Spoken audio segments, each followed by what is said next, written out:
Hello मित्रों, आप सभी का स्वागत है हमारे चैनल ए स्टॉक में। दोस्तों, इस वीडियो में हम पढ़ेंगे pedagogy of science, physics and chemistry की यूनिट 4 और 5 को।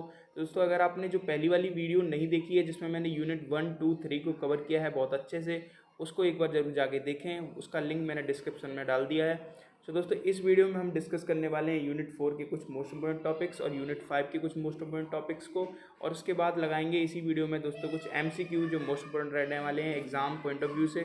सबसे पहले देखते हैं दोस्तों पाठ्यक्रम से जो क्वेश्चन बनता है दोस्तों, वो बनता है उत्पत्ति से। तो ये पाठ्यक्रम शब्द है वो कैयूटर शब्द से बना है। ये दोस्तों एक लैटिन भाषा का शब्द है और इसका मतलब होता है दौड़ का मैदान। तो आपको याद रखना है, यहाँ से क्वेश्चन कई बार पूछा जा चुका है दोस्तों। ये प्रीवियस ईयर में कई बार आया क्वेश्चन, ये दौड़ का मैदान कैयूटर शब्द का मीनिंग होता है। अब दोस्तों देख लेते हैं कुछ कथन जिन मनोवैज्ञानिक दिया है। ये है पाठ्यक्रम मानव जाति की संपूर्ण ज्ञान व अनुभवों का सार है। तो पाठ्यक्रम से रिलेटेड जो एक दोस्तों ये कथन है, ये किसका है? ये है फ्रोबेल का। आपको याद रखना है, मोस्ट इंपोर्टेंट है। ये फ्रोबेल का कथन है, पाठ्यक्रम मानव जाति की संपूर्ण ज्ञान व अनुभवों का सार है। तो ये फ्रोबेल ने कहा है। और पाठ्यक्रम को लेकर दोस्तों एक पुस्तक आई थी, उसका नाम था करिकुलम प्रोसेस बुक। जो किसने दी है? वो दी है व्हीलर ने दी है। आपको याद रखना है इसको भी। ये कुछ टॉपिक्स थे पाठ्यक्रम से रिलेटेड, ये पॉइंट्स थे, आपको याद रखने हैं। करिकुलम प्रोसेस बुक व्हीलर द्वारा दी गई। अब दोस्तों देखते हैं कोर पाठ्यक्रम क्या होता है। कोर पाठ्यक्रम कुछ विषय अनिवार्य पढ़ने पड़ते हैं, तो कुछ विषयों को विविध रूप से चुनना पड़ता है। तो दोस्तों जो सेलेक्टिव टॉपिक्स जो सेलेक्टिव सब्जेक्ट्स होते हैं उनको कोर पाठ्यक्रम से नाम से जाना जाता है। आपको याद रखना है। अब नेक्स्ट देखते हैं जो कमेटी ऑन प्लांट प्रोजेक्ट। तो दोस्तों ये committee on plant project I, वो किसके द्वारा आई है? आपको याद रखना है, ये आई है भारत सरकार के द्वारा। यहाँ से क्वेश्चन बन सकता है दोस्तों, आपको याद रखना है। Committee on plant project Bharat सरकार द्वारा गठित हुई। और कब हुई है ये? 1964 में हुई है। आपको याद रखना है, इसको भी मोस्ट इम्पोर्टेंट है। अब देखते हैं कुछ प्रमुख पत्रिकाएं हैं दोस्तों जो एग्जाम पॉइंट ऑफ व्यू से मोस्ट इंपोर्टेंट है, पूछी जा सकती हैं एग्जाम में। तो देखते हैं सबसे पहली जो पत्रिका है वो है भारतीय जनरल। भारतीय का जो पहला जनरल है, भारत का जो जनरल है विज्ञान प्रगति, वो इलाहाबाद प्रेस द्वारा भारतीय जनरल है। एक आपसे पूछा जा सकता है कि इनमें से कौन सा भारतीय जनरल है, या भारतीय जनरल नाम देकर भी पूछ सकता है कि विज्ञान प्रगति कहाँ का जनरल है। तो विज्ञान प्रगति आपको याद रखना है, भारतीय एक जनरल है और जो इलाहाबाद प्रेस द्वारा छापा जाता है दोस्तों ये। अब देखते हैं भारत में प्रकाशित त्रैमासिक पत्रिका है, तो दोस्तों कौन सी है? वो है प्राइमरी टीचर। आपको याद रखना है, ये भी मोस्ट इम्पोर्टेंट क्वेश्चन रहने वाला है हमारा। विदेशी प्रकाशित पत्रिका का नाम ये आपको याद रखना है, ये है साइंस टीचर। आपको याद रखना है, मोस्ट इम्पोर्टेंट है। यूनेस्को द्वारा प्रकाशित है दोस्तों, वो है new trend in biology teaching. तो आपको ये भी याद रखना है। तो कुछ मोस्ट इम्पोर्टेंट पत्रिकाएं थी दोस्तों, आपको ये एग्जाम पॉइंट ऑफ व्यू से याद रखनी है। अब देख लेते हैं दोस्तों कुछ यूनिट 5 से जो टॉपिक्स रहने वाले हैं मोस्ट इम्पोर्टेंट, वो हैं। देखो दोस्तों, यहाँ पर ये जो टॉपिक्स हैं ये परीक्षा से रिलेटेड, अगर परीक्षा से रिलेटेड कोई भी कथन आपसे पूछा जाता है तो वो आपको याद रखना है हैरास मैन का कथन होगा। परीक्षा से रिलेटेड कोई भी कथन हो वो हैरास मैन द्वारा दिया गया है। परीक्षा की रचना की है तो दोस्तों किसने की है? वो हैरास मैन ने करी है। और वस्तुनिष्ठ परीक्षा लिखित रूप से निर्माण MCQ टाइप को लिखित रूप से निर्माण किसने किया है? तो वो हैरास मैन ने किया है। आपसे कोई कथन भी पूछा जा सकता है परीक्षा से रिलेटेड, तो आपको याद रखना है ये हैरास मैन का कथन होगा। परीक्षा की उत्पत्ति इन्होंने करी है, तो हैरास मैन को आप मोस्ट इम्पोर्टेंट याद रखना है। अब देखते हैं दोस्तों मूल्यांकन से रिलेटेड। मूल्यांकन एक सतत और विस्तृत होते हैं, ये इसकी विशेषताएं आपसे पूछी जा सकती हैं। तो सतत और विस्तृत और एक नवीन धारणा होती है मूल्यांकन। आप बेसिकली आप सभी को पता है मूल्यांकन बच्चों के लिए यूज़ किया जाता है। मूल्यांकन द्वारा, अब दोस्तों ये कथन है NCERT का, ये भी मोस्ट इम्पोर्टेंट है। मूल्यांकन द्वारा ज्ञान किया जाता है कि किस सीमा तक प्राप्त किया, मतलब नापा जाता है मूल्यांकन द्वारा कि ज्ञान है वो कौन सी सीमा तक प्राप्त हुआ है।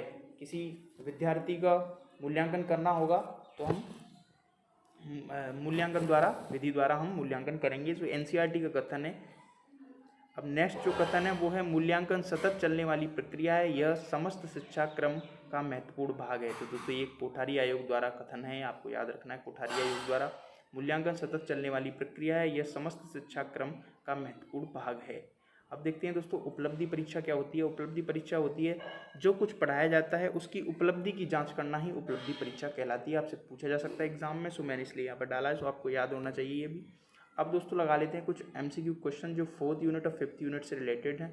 अब देखो ये है क्रिया केंद्रित पाठ्यक्रम को पाठ्यक्रम को और क्या कहा जाता है? तो क्रिया केंद्रित को दोस्तों छात्र केंद्रित भी कहा जाता है। नेक्स्ट क्वेश्चन है, पाठ्यक्रम शब्द की किस भाषा का है? तो दोस्तों ये है एक लैटिन भाषा का है। निम्न कथन पाठ्यक्रम में वे सभी अनुभव सम्मिलित होते हैं जिन्हें शिक्षा के उद्देश्यों की पूर्ति के लिए विद्यालय प्रयोग में लाता है। तो दोस्तों इसका आंसर हो जाएगा सी, ये मुनरो का कथन है। निम्न में कौन सा सिद्धांत पाठ्यक्रम निर्माण से संबंधित नहीं है? तो दोस्तों इसका आंसर हो जाएगा सी, सूझबूझ का सिद्धांत। पाठ्यचर्चा के मुख्य रूप हैं? तो दोस्तों पाठ्यचर्चा के मुख्य रूप कौन से हैं? तो उपरोक्त सभी हो जाएंगे, बाल केंद्रित चर्चा, विषय केंद्रित और मिश्रित पाठ्यचर्चा। क्वेश्चन आ सकता है, मोस्ट इंपोर्टेंट है। वह कौन सी पाठ्यचर्चा है जिसमें बालक को कुछ विषय अनिवार्य रूप से पढ़ने होते हैं तो कुछ विषयों को विविध विषयों में से चुनाव करना पड़ता है? तो दोस्तों मैंने बताया आपको, कोर पाठ्यचर्चा इसका नाम है। कौन सी पाठ्यचर्चा करके सीखने पर बल दिया जाता है? तो दोस्तों इसका आंसर है डी, क्रिया केंद्रित। सीखने पर बल देना, क्रिया केंद्रित क्रिया करना, आपको याद रखना है, क्रिया से रिलेटेड जो है सीखने करके सीखना। निम्न में से कौन सी पाठ्यचर्चा का उद्देश्य नहीं है? तो दोस्तों इसका आंसर है सी, छात्रों में राजतंत्र का विकास करना। विज्ञान शिक्षा को माध्यमिक विद्यालय में एक अनिवार्य विषय के रूप में पढ़ने का प्रथम प्रयास कब हुआ है? तो दोस्तों इसका आंसर हो जाएगा ए, 1953 में से हुआ। पाठ्यक्रम मानव जाति के संपूर्ण ज्ञान व अनुभवों का सार है। तो दोस्तों ये किसका कथन है? ये है फ्रोबेल का, मोस्ट इंपोर्टेंट कथन। कैयूटर शब्द का क्या अर्थ है? तो दोस्तों ये है दौड़ का मैदान। निम्न में से कौन सा एनसीएफ 2005 का सुझाव नहीं है? तो दोस्तों ये हो जाएगा ए, सूचना को ज्ञान माना जाए। ये कथन एनसीएफ 2005 ने नहीं दिया। करिकुलम प्रोसेस नामक पुस्तक किसकी है? तो दोस्तों ये है बीके व्हीलर की।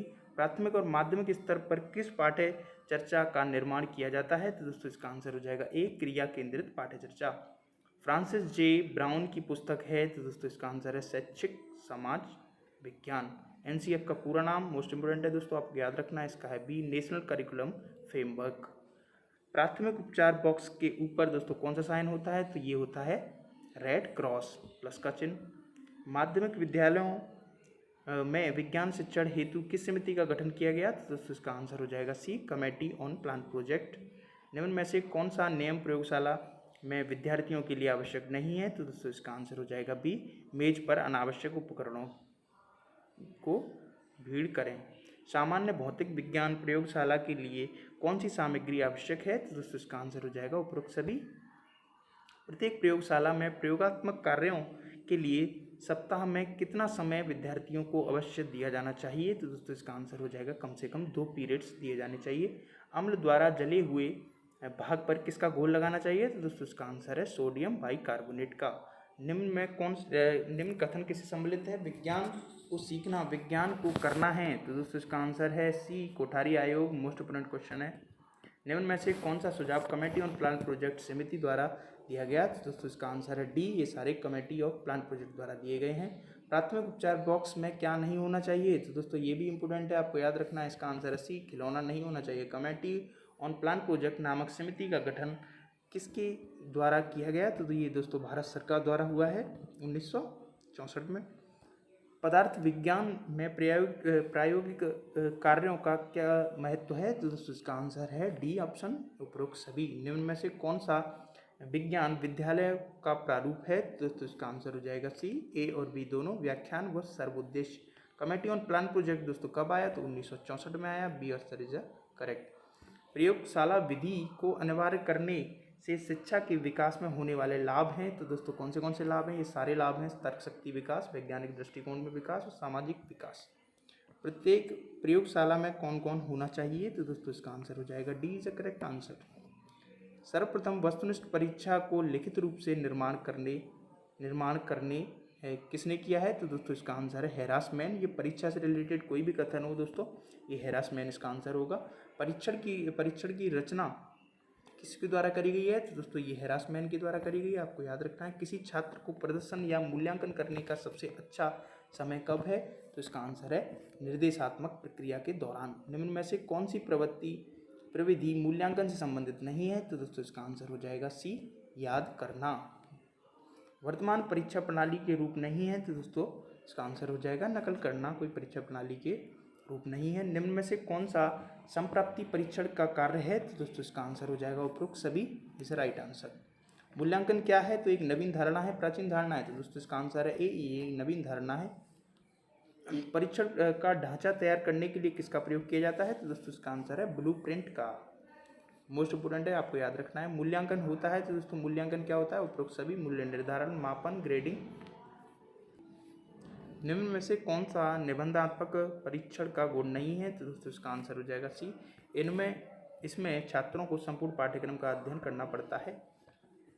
परीक्षण के अंतर्गत दो या दो से अधिक व्यक्तियों की तुलना करना एक व्यक्ति स्थिर प्रक्रिया होती है। उपरोक्त कथन किसका है? तो दोस्तों इसका आंसर है कॉर्नब्रेक का। अब दोस्तों ये परिभाषा किसकी है? उपचारात्मक शिक्षण को एक छात्र की कमी योग्यता के कारण नहीं को अंशतः पूर्णतः दूर करने के लिए उत्दृष्टि विशेष शिक्षण है। तो दोस्तों ये कथन है शिक्षा शब्दकोश से, ये परिभाषा है। निर्देशात्मक परीक्षण इंगित छात्रों को त्रुटियों दूर करने के लिए जो कार्य किया जाता है उसे क्या कहते हैं? तो दोस्तों इसका आंसर हो जाएगा उपचारात्मक शिक्षण। निदानात्मक शिक्षण अधिगम के छात्रों की कठिनाइयों के विशिष्ट स्वरूप का निदान करने के लिए उनके स्तरों की सावधानियां से जांच करने की प्रक्रिया का उल्लेख करता है। तो दोस्तों कौन करता है? गुड व ब्राकी से।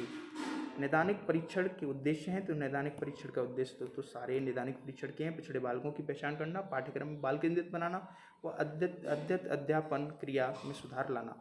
दोस्तों अगर आपको और भी क्वेश्चंस लगाने हैं तो डिस्क्रिप्शन में लिंक है, यूनिट वाइज आप क्वेश्चंस भी लगा सकते हैं। अगर वीडियो अच्छी लगी हो तो प्लीज़ लाइक करें, चैनल को सब्सक्राइब करें। Thank you.